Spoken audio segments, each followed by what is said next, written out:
Today's guest is Ben Vinken. Ben is the foremost expert in Belgium on Belgian beers. Ben has written books, basically publishes a magazine, and also has written several articles on Belgian beers. Welcome to the show, Ben. Thank you. Ben, you've appeared on television shows, and one in particular is the show with a wine expert, and you really went head-to-head on the whole concept of whether you drink beer with fine cuisine. That's something that a little bit later in the show I'd like you to maybe explain to our guests. But first I wanted to mention some of the books that you've written, and one of them is and that actually has to do with the cooking, and that's the Belgian Beer on the Menu by Ben Vinken. The other book is an interesting one, and that's the Beer and Cheese, and that's basically says about 50 delicious combinations by Vinken and Van Vecht. Yeah. And I think you'll mention that a little bit later in the show. And then, of course, we have the magazine, and that's Beer Passie, and that's also not only in Dutch, Flemish, and also in French. Exactly. All right. First question I have, Ben, is why is Belgian beer so famous? Well, it was for a long time Belgium's best kept secret. It was not so famous in the world, but it took an Englishman to write about it, Michael Jackson. He started writing about Belgian beers. I was publishing his books on Belgian beer, and his books they got sold all over the world. So it's one of the reasons. When was that? How long ago? That is 25 years ago. The first book came out in 1991. Mm-hmm. But at the same time, Belgian brewers started to export, and on the other side, American brewers started to diversify. Let's say microbrewers came around everywhere in the States, and there was a growing interest for specialty beers. So the whole world was drinking lagers, is still drinking lagers, but the specialty beers is something that really Belgium has. We have around 400 different tastes of beer in this country. We have a variety which is unmatched by any other country. And that's because, the origins of beer was lager beer, Pilsner beer. It became very popular. It conquered the world. And the specialty beers, who had much more older roots, they became a little bit, they disappeared everywhere because lager took over. Only in one country they didn't disappear, and that's Belgium. Hmm. We have the authentic beers from 200, 300, 400 years ago. We kept them. And you will ask me, why is that only then in Belgium and not in the rest of the world? But I can tell you for hours about it. It has to do with our history, with our nation, let's say our genes. We are a small country here, Belgium. We have been occupied by everybody in Europe, Spanish, Dutch, Austrians, Germans, French, you name it. This was the place where all the wars were fought. This small southern parts of the Netherlands. And, then the people who lived here, they became very individualistic, very anti-authority, because they went back on themselves. And that's also true for the beers. We had about 3,000 breweries in this small country. And there was not a single brewer that wanted to make the same beer as in the next village. Mm. So the individuality of the beers, it was genetic. And of those 3,000, we still have 130 something left, small, independent, middle middle sized, and big brewers. Now you say 130, but they're all, some of them are producing more than one brand. So the total number of Belgian beers would be how many right now? That's a tricky question because let's say different beers, different brands, and different tastes, 400 to 500. But then, you know, some of the beers are appearing on a different label. So if you talk about references, different labels, you can easily go to 2,000. Wow. Okay, but usually the figure I've always heard is between 4 and 450. Those are the. I think that's the most accurate. And that's only for a country of a little bit over 10 million people. So yes, that's exactly. Something. Exactly. You know, when you talk about individuality as a background for the history of Belgian brewing.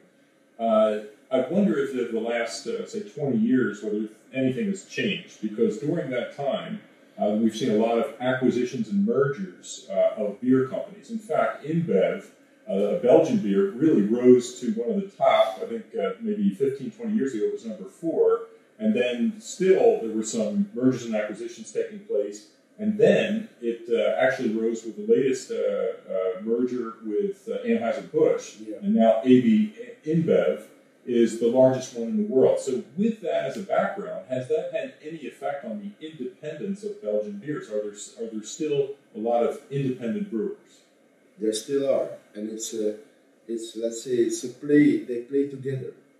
The big guys like AB InBev, they go worldwide promoting beers, heavy beers, white beers, Leffe, Hoegaarden. And that they are paving the way for all the small brewers who also want a piece of the market, but they don't have to explain anymore what's an heavy beer because Leffe has already paved the way for them. Right. So it's an interplay of small and big, and I think they both need each other. InBev also needs this bunch of 100 small independent family brewers. Right. To get the image of Belgian beer country, the credibility of it. Right.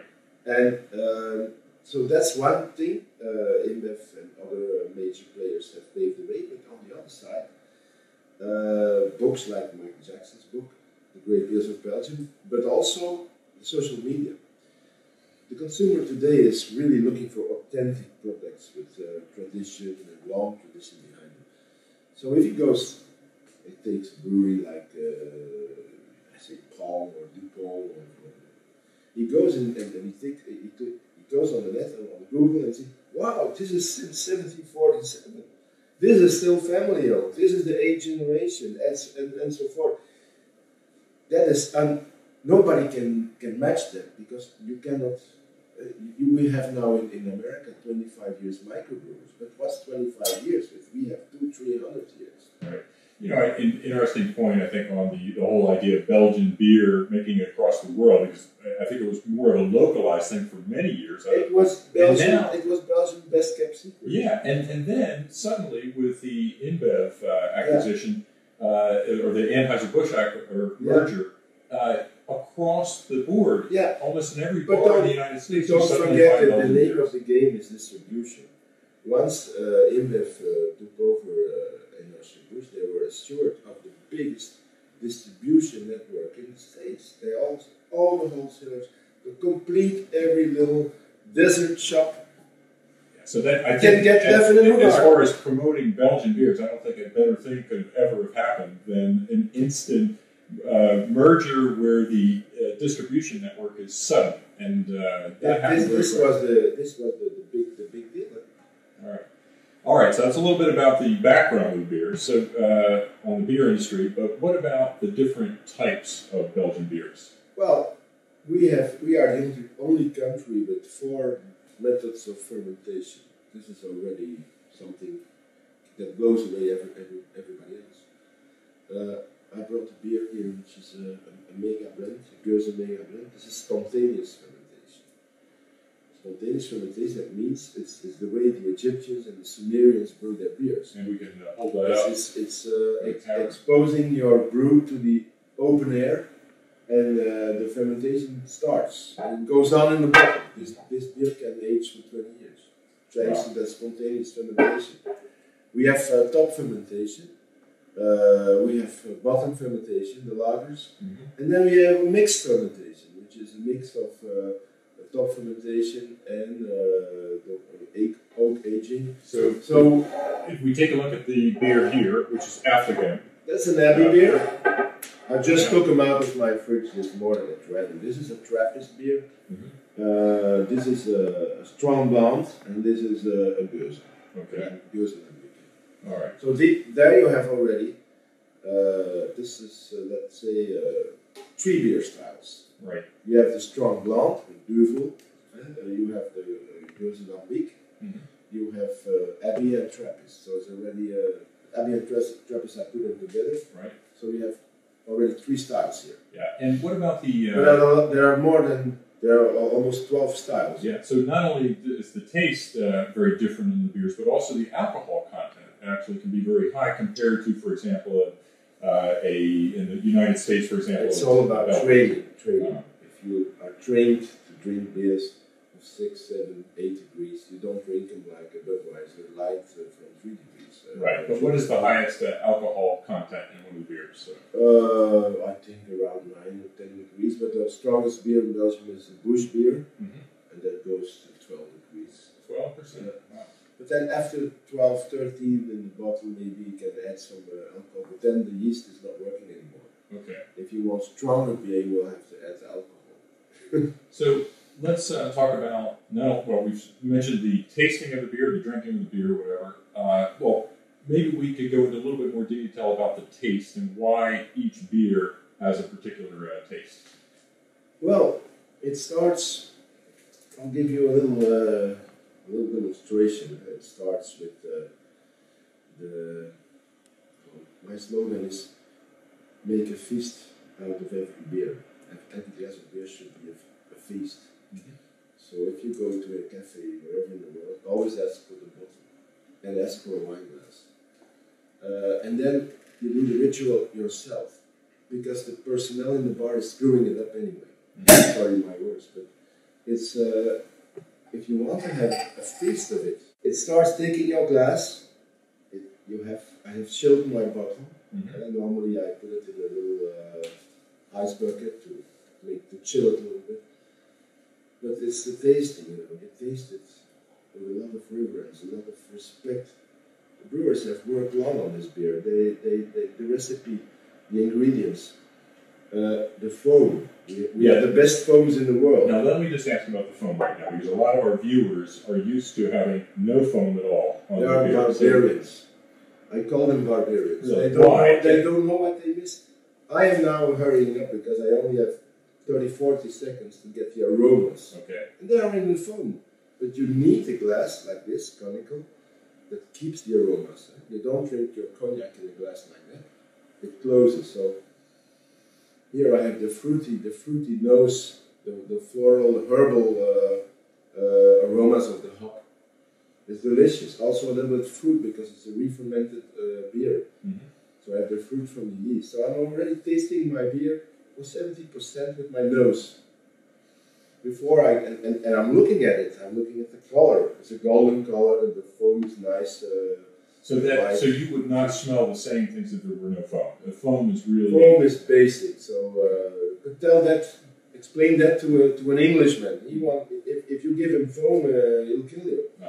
That's a question of culture or lack of culture. So what about the taste? It happens in your mouth. It starts on your tongue, on the point of your tongue when you have the sweet taste. Then on the sides you have more the spicy tastes. And in the back, you have to swallow your beer. And not like the wine guys who spit it out. We have to swallow it because the hop, the bitterness comes here in the throat. So is the aftertaste important? And do you see different aftertastes? They last longer on different beers? It depends on the complexity of the beer. A finish of beer can be very long or very short. It depends on the complexity of the beer. If you take this as a beer of 6.5, so it's rather innocent in our opinion, but take a triple from 8-9 degrees, then your aftertaste is something completely different. Okay. It's much more complex. So why don't we try another one, just to see, maybe you could explain the difference in smell and... Well, then it's good that we brought Geuze on Big, because this is very particular. Mm-hmm. And while you're opening that, I just wanted to ask a question about the shape of the beer glass. Because in Belgium, which is very different than in the United States, where people will serve beers in practically any glass, which would be a sin in Belgium. But it seems like every brewer has its own glass. Well, that's also part of our culture, the individuality which I was talking about. So when a brewer is creating a new beer, he also wants to create a new glass. Mm-hmm. In order not to have the same as his competitor. But apart from being independent in that regard, or more creative, does it affect the actual smell or taste of the beer? Well, it's like kind of is it similar to wine? It's a paradox. On the one hand, we have to be very lucky to have all those different glasses. This is really unique, but a lot of these glasses are not fit for tasting. Take, for instance, a Trappist glass, which is like that, but that was inspired by the Holy Grail. And I can understand the fathers who started that they wanted to copy the Holy Grail, but they forgot that then all your aromas, and they have fantastic aromas. So I would suggest, when you're at your home, taste this Trappist beer in a large Burgundy wine glass. So you can keep the aromas, you can keep the foam, and in every bar you can ask for a wine glass. Okay, so I mean, so it doesn't have to be the exact wine glass that's coming from the company. It doesn't have to be, but on the other hand, it's also part of the show. Yeah. If I'm in a bar, I always will ask the original glass. Now, if I'm in a restaurant at the table, I prefer this. It's much more elegant. My wife also, she doesn't like these big glasses. So we have to live with both. Okay, so tell us about this beer. A completely different aroma. This is the aroma of Granny Smith apple. Mm-hmm. Very sour. It's acidic. It's Granny Smith is the one thing I think. And this is because this is already 50% wheat, 50% malt. Mm-hmm. This beer is a blend of all the Geuze makers, lambic makers in the country. Right. Once every 2 years they make a blend for their event, Day of the Geuze. Right. And so it's the best of the best. Mm-hmm. It's nice for breakfast. Which is another thing, I think, for somebody outside of Belgium to hear it's nice for breakfast. It's a very unusual thing. But in Belgium, it's not. It's only 5 degrees. Right. But it's so complex. You want to have a taste? It's so complex. It's only 5 degrees. It's arousing your appetite. It's reopening. And you know, the amazing thing to me is that I can be drinking beers in the United States or elsewhere, and I can't really tell the difference between several of the brands. Where here in Belgium, it seems like every beer has its own peculiar taste. It has, but you have to taste them. I tasted them all, and I keep tasting them for my magazine, of course. And sometimes I'm really surprised, and it still finds a new taste or a new thing. All right, so that brings me to the next question, and that's there are really two parts of it. The first part is cooking with beer, and the second part of that is actually eating while drinking beer. So let's talk about the first part. Cooking with beer is what we call feu. It's over and out. It's for the Middle Ages. You know why? Because if you put the beer in the sauce, there's nothing much left of the taste. If you put too more, you cook it too long, the bitterness is going to overwhelm the taste of your food. So I don't say it has to be completely abolished. There's still some great dishes like what would be rabbit stew or stoofvlees, what we call Flemish beer stew. Flemish beef carbonate stew with dark Trappist beer. What kind of beers would dark Trappist beer? The dark Trappist beer. What would be a typical dark Trappist beer? Oh, you would recommend? Westmalle to be an Antwerp beer, Rochefort, Chimay. These are great beers to do in sauces. But again, you have much more possibilities if you do the beer and fruit pairing. Mm-hmm. You try to find the right beer with the right dish, just as you do for wine. All right, so let's talk about that, because you've actually gone head-to-head in a debate with the wine thing, and basically, especially in Europe, I think there's a bit of a snobbery in the sense that one feels that you only drink wine with fine cuisine. So can you tell us a little bit about why you would say that that's... It starts already with the product.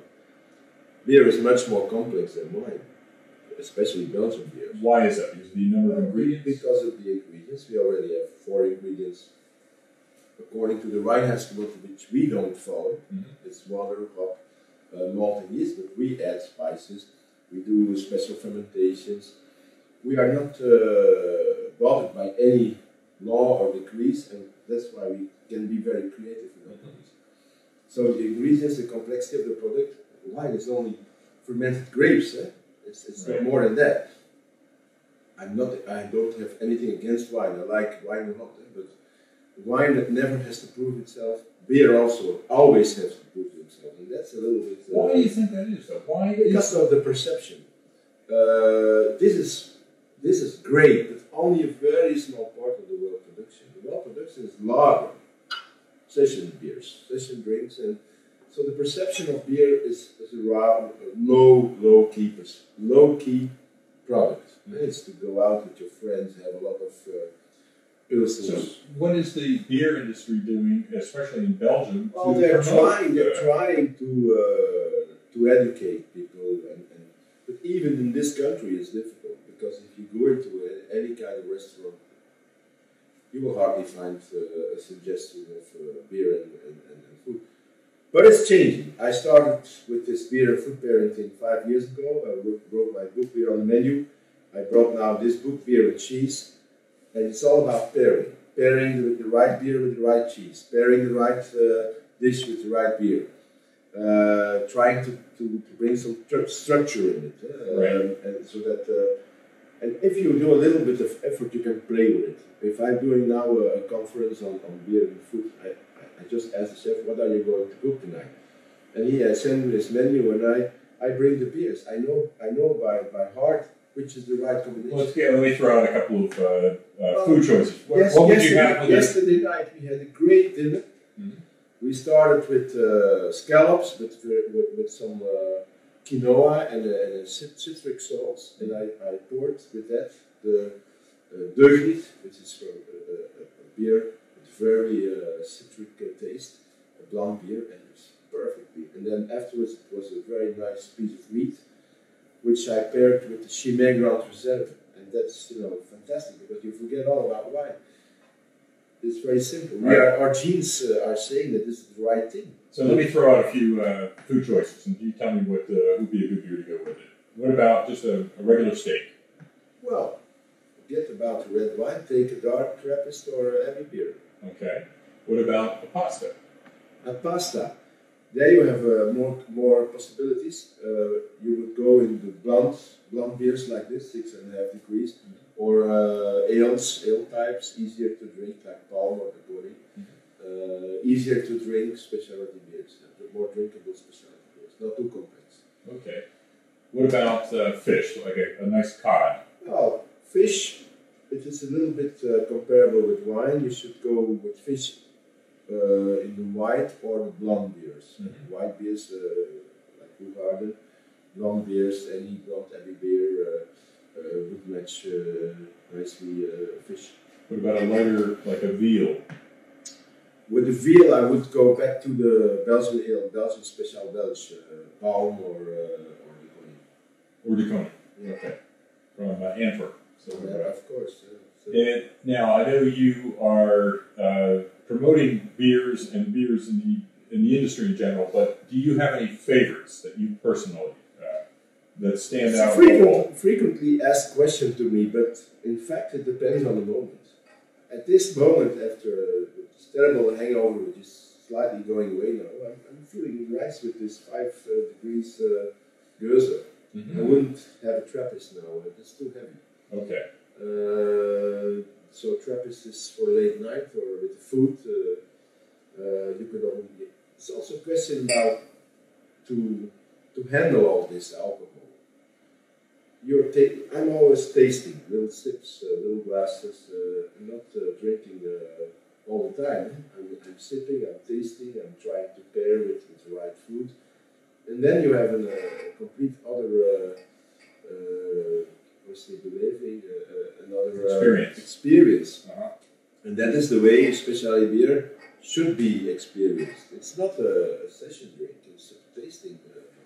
Now, for somebody who is a novice in beers and wants to really explore more about beers, and maybe in particular Belgian beers, what advice would you give them? What information should they? You've written 2 books on the topic. How would you advise somebody to break into? Well, there is not only I wrote books. There are several books on Belgian beer. Reading books is one thing, but with your book, you should go to a bar in Belgium or to a festival, a beer fest, and try to taste, to discover. Take some friends, discuss it. And that's what's happening also with the youth in Belgium. If I do my event here in Antwerp every year, end of June, the Beer Passion Weekend, we have 6,000 people, but I think the average age is between 25 and 35. This is great. So that means that our younger generations are picking it up. They want to taste, they want to discuss. They know they have to be careful with it because of the alcohol content, but they have this other approach. So it's not just drinking huge volumes like you associate. We use this glass. We have about 300-400 beers to taste. People come back once, twice, 3 times. They sip 4 or 5 beers and then they go home. Now, at these events, where you have up to 6,000 people attending, are pretty much all of the beer brewers represented there? Yeah. Okay, so somebody would have the... We have the main brewers. Okay, so somebody would have an opportunity to taste all different sorts of beer. Yeah, that's the great opportunity. Because all these brewers are there and they have also a lot of specialty beers on tap. So you can taste about 200 specialty beers on tap. Now, you do a lot of events, huge as well as smaller events. Yeah. But let's talk about maybe the smaller events from 30, 40 people. Yeah. What do you do? And well, I do it a lot for companies who want to do an event for their clients or international clients more. And I'm often asked to speak to foreigners here in Belgium. And, they want to be entertained with something typical Belgian, and then you come automatically to the beer. And then this is the most fun thing to do if you have a crowd of people, a company of people that are really completely virginal, completely unaware of these treasures we have. Right. So I bring them beers like Goose and Trappist, and I give them the story, and they go away with it. Fantastic experience. That's what Belgian beer is about. Mm-hmm. Ben, how did you get involved in beer, and how did it become such a passion?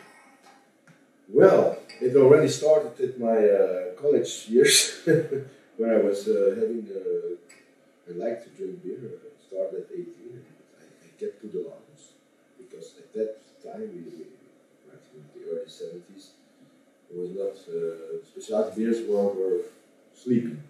I only came back later in the 80s. I came back also for the Belgians. But I studied law, and after a few years at the bar, I was hired by a brewery. When you say the bar, you mean at the legal bar? Okay. The legal bar, yeah. But I was hired by a brewery, which doesn't exist anymore, in Mechelen, Lamont, as a company lawyer. That's how I got into the beer. And I became passionate about the product, and I wanted to do more with it, marketing, sales. So I did an economic study at night, and I ended up a few years later as a commercial director at Paul. Then I went 4 years later to InBev. I launched beers like Leffe, Hoegaarden, and Witte launching. Oh, so you've been involved in also advertising and promoting, and at some time I met this Michael Jackson, and he was in a project of publishing a book about Belgian beer, and this publishing company was doing a bad job, and Michael asked me, can you manage this? I was then thinking, but I was always wanted to have my own company, and then I bought this company, this publishing company. I published a book, and then later came the magazine, and since 21 years. So on the magazine, so beer in English, beer passion, it would be translated as. What are the typical things, articles that you see in it? Well, it's about, if you want to follow the beer market, you have to be amongst the brewers. So I go to the brewers, and we make some stories about their new beers, about the conquest they have in what they are the markets they are conquering. We try to bring beer and food pairing. We have now a story in the next issue about the first beer and food pairing restaurant in Antwerp, in Conte, which is a big thing because they're doing really great job. Now, Belgium has the greatest, I think, selection in the world of beers. Everyone has a unique taste. Without any doubt. For sure. So, but do you ever move into any other areas outside of Belgium? Meaning, do you follow any other beers, or is it primarily Belgian beers, or only Belgian beers? It's a specialization, but as you see here on the cover, for this issue, I went to Bavaria, south of Germany, and to taste the Weissbier, the only Weissbier brewed by fathers. Ah, okay. Benedictine Weissbier. So we're not limited to Belgium. So you're branching we're out. specialized in Belgium, but we're not limited. All right, so I have to ask the question, though, since a lot of our viewers would be from English-speaking countries, including the United States, are there any good beers in the United States? Yes. Yes, certainly. Okay, because usually the impression is that, it's Budweiser, common beer. Don't forget 10% of the market, 10%. 20 years ago it was 0.5%, I think. Now it's already 10% of the beer volume is specialty beer. We have about 2,000 microbrewers, and some of them are making pretty good beer. Last year I went to the Great American Beer Festival to take a look, take a sip here and there, and see what's happening. Some nice beers. Sierra Nevada, for instance, is a favorite of mine. When I'm in the States, I can find this beer also everywhere, and I don't have to drink Budweiser. Right. Okay. Good.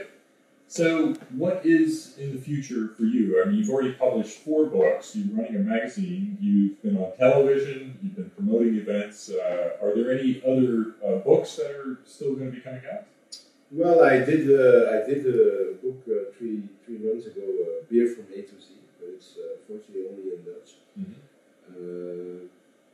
And there are, for the moment, I'm preparing a television show in Holland. Oh. Where you find many Belgian beers. I've been in the cafes there, and they're saturated. Yeah, that will be fun. Oh. And well, I keep going on.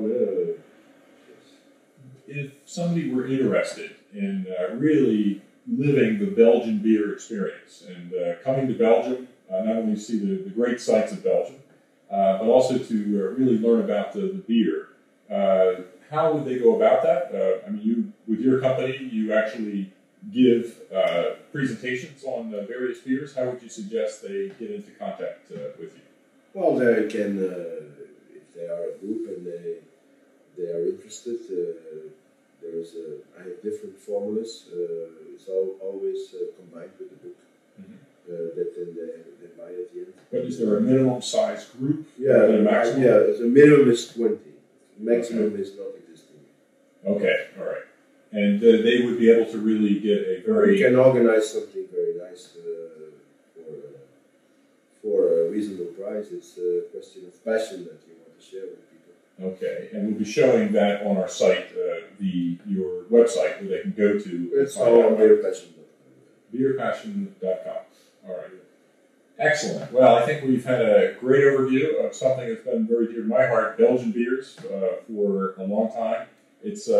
I'm delighted to see that suddenly it made a spring in the world, and now you can go all over the world and see Belgian beers in practically every bar, especially the United States, which is a huge market. Yeah.